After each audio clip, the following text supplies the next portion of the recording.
Maaskofu wa kanisa Katoliki wamezua sintofahamu kubwa kufuatia kikao walichofanya na Samia Suluhu Hassan hapo juzi huko Dodoma. Na siku moja baada ya kikao hicho, yani hapo jana, Samia alitoa hotuba ambayo imewaacha watu wengi wakiwa na hasira na kukerwa na maneno mbalimbali aliyoyasema. Lakini pia hotuba hiyo inadaiwa kuhusishwa na yaliyojiri katika kikao cha juzi huko Dodoma. Sasa tuanze na hicho kikao kati ya Samia na hao maaskofu ambao ni wajumbe wa Baraza la Maaskofu Katoliki Tanzania, yani TEC. Hakukuwa na taarifa za awali za uwepo wa kikao hicho, lakini taarifa zilipatikana baada ya kikao, na hata taarifa zilizotolewa hazikuwa na maelezo mengi. Kwa mujibu wa taarifa iliyotolewa na Ikulu, ilieleza kwamba mazungumzo yalilenga kuimarisha ushirikiano kati ya serikali na TEC na kujadili masuala mbalimbali ya kitaifa yanayoigusa jamii, yakiwemo ya kisiasa, imani na maendeleo, pamoja na kuimarisha amani, mshikamano na kujenga mustakabali mwema wa taifa. Pia taarifa ikadai kwamba mazungumzo yaligusa umuhimu wa nafasi ya madhehebu na viongozi wa dini katika kulea jamii yenye maadili mema, uwajibikaji na mshikamano, ikiwa ni sehemu ya mchango wa taasisi hizo za dini katika ustawi na maendeleo ya taifa. Halafu taarifa ikahitimisha kwa kusema kwamba Samia amewashukuru maaskofu hao kwa kuona umuhimu wa kukutana na kujadiliana naye masuala yenye tija kwa taifa na kuhakikishia dhamira yake ya kuendeleza utamaduni wa kushauriana na kushirikiana na viongozi wa dini na makundi mbalimbali katika jamii kuhusu masuala muhimu ya kitaifa na kila inapohitajika.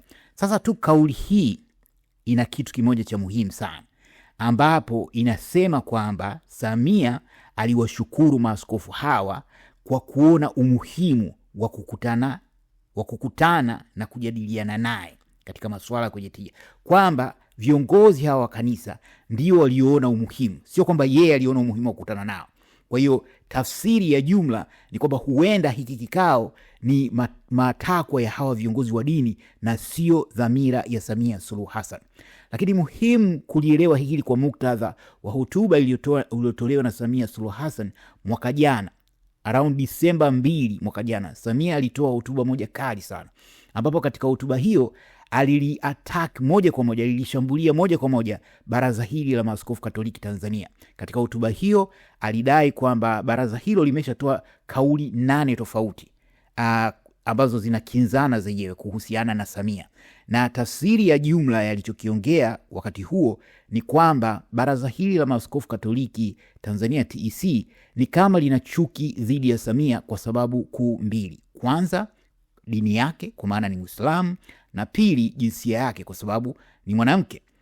Na kaenda mbali kasema kwa kuna watu ambao hawataki au hawapendezi na kuona mtu yuko madarakani kutokana na imani yake, basi wasubiri mpaka huyo atakapokuja. Na mara baada ya hotuba hiyo wakaibuka chao wa Samia. Mashehe mbalimbali walilishambulia Baraza la Maaskofu Katoliki Tanzania TEC, wakamshambulia katibu mkuu wa baraza hilo Father Kitima, na kudai kwamba wana ajenda, wana chuki dhidi ya Samia Suluhu Hassan. Na katika hilo hata makamu wa rais Dr. Emmanuel Nchimbi naye aliingizwa kwa kudaiwa kwamba hamsaidii Samia Suluhu Hassan, vile vile kwamba anatumiwa na Father Kitima pamoja na hilo Baraza la Maaskofu Katoliki Tanzania.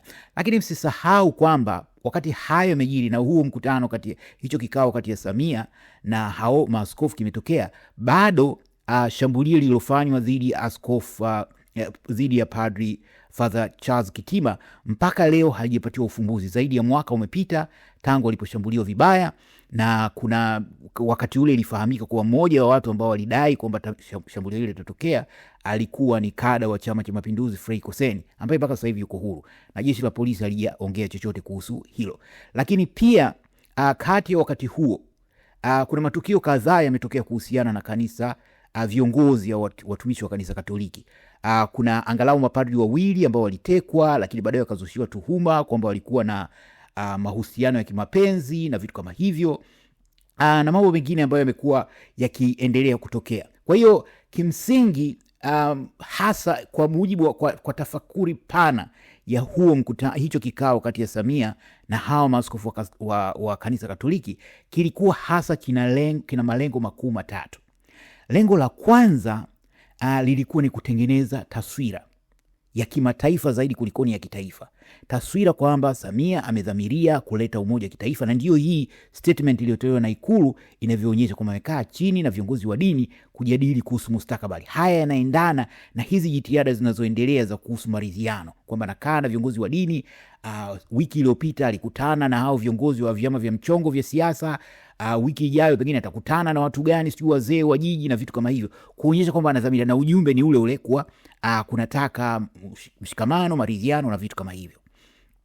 Kwa hiyo hili kwake lilikuwa linahitajika sana, na ndio maana kikubwa zaidi kilichopatikana katika kikao hicho ni hiyo taarifa iliyotolewa na Ikulu.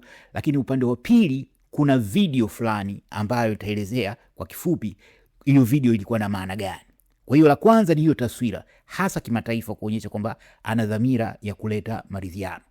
Lakini la pili lilikuwa ni kutengeneza taswira, hii ilikuwa ni ujumbe kwa maaskofu kuwa yeye ni rais, wampende wasimpende, yeye ni rais, wamkosoe wasimkosoe, yeye ni rais. Na hii limeonekana zaidi katika klipu fupi iliyoonyeshwa kuambatana na tukio hilo. Inamuonyesha Samia akija na ile limousine yake ile ya Range Rover, ile gari kubwa, halafu na msafara wa magari kadhaa ya kifahari yanayokuja katika eneo la mkutano. Anateremka, anaingia ndani ya ukumbi wa mkutano. Halafu maaskofu wanaingia mmoja baada ya mwingine, kama watu ambao wanaelekezwa kwenda kwenye kuhojiwa kwa namna fulani. Wa mwisho katika msafara ule alikuwa ni Father Kitima, labda kutokana na ukweli kwamba yeye ni padri na wale wenzie ni maaskofu, kwa hiyo alikuwa ni wa mwisho kuingia. Lakini kulikuwa na hali fulani ya unyenyekevu, lakini viongozi wa dini watu wanyenyekevu. Hakuna sauti iliyosikika katika ile maongezi, na kama nilivyosema, taarifa pekee iliyotoka ni ya Ikulu.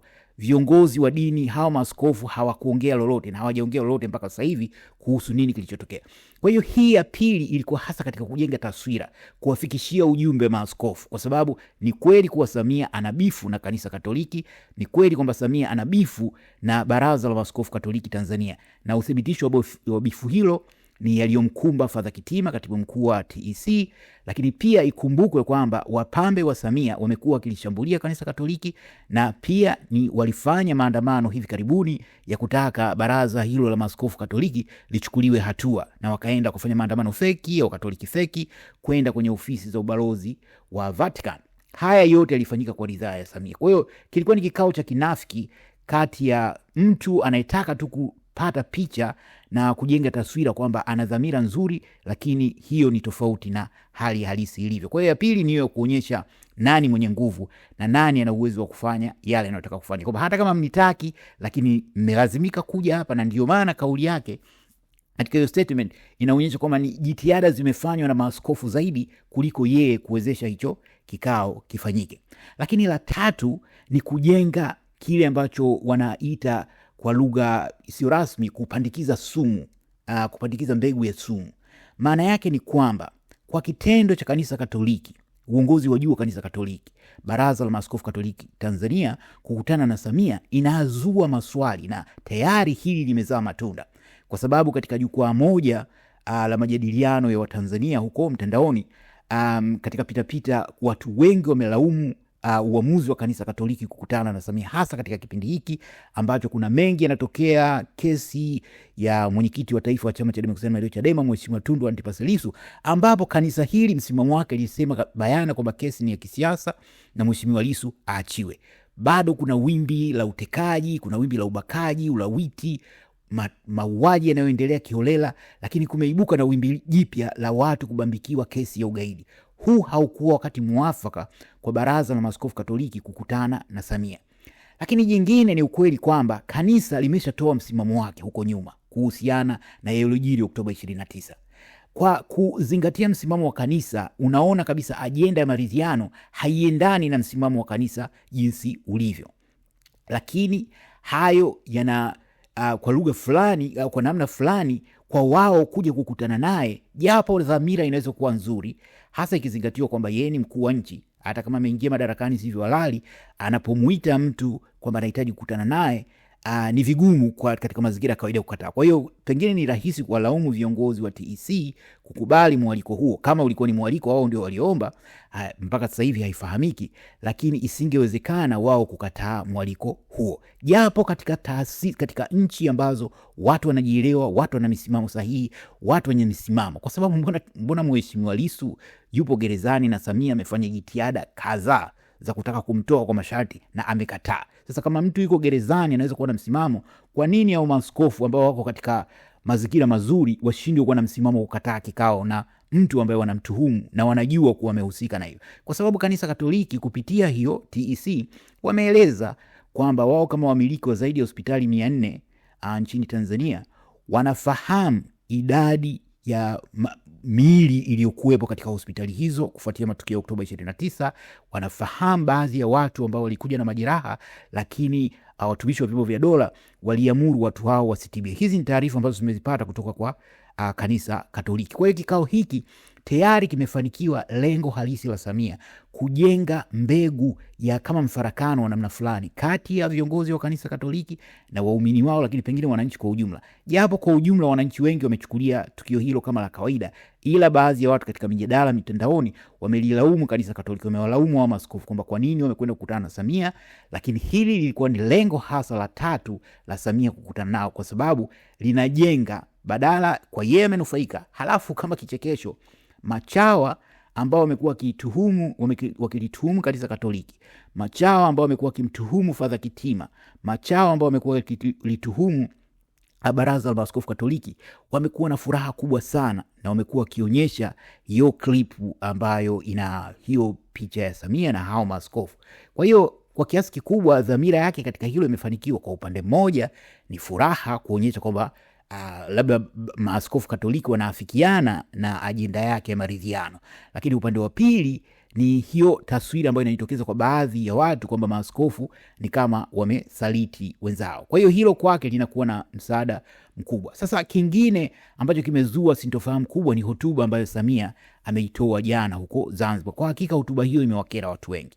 Kuna maneno mengi ya kusimanga ambayo ameyaongea, na kwa hakika baadhi wameihusisha hotuba hiyo na hicho kikao kilichotokea juzi, kwamba huyu mtu ametoka kukutana na maaskofu juzi, alafu jana amekuja kuibuka na hotuba yenye vijembe na maneno ambayo kwa hakika amewaacha watu katika hali ambayo haijawapendeza.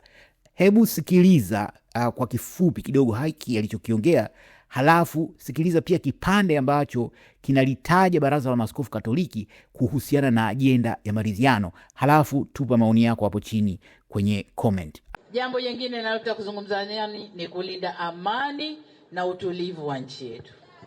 Na wapongeza na saluti wa Zanzibari mwaka huu. Tumefanya uchaguzi, hakuna aliyenyukuliwa. Yupo? Kwa sababu ni mara yangu ya kwanza kuongea nanyi toka uchaguzi umemalizika. Ni kushukuru kwa kazi nzuri mlioifanya. Kazi nzuri mlioifanya wakati wa uchaguzi. Nataka niwaambie ndugu zangu, uchaguzi wa mwaka huu kwa Zanzibar, Wazanzibari wote tulishikana. Na ndiyo maana ilipandisha 97% ambayo leo wale wasiotutakia heri wanaihoji. Sasa wakihoji, mimi nawauliza, hamkuona kampeni zilivyokwenda? Hamkuona kazi nzuri ya maendeleo iliyofanywa Zanzibar na bara? Wanahoji kitu gani?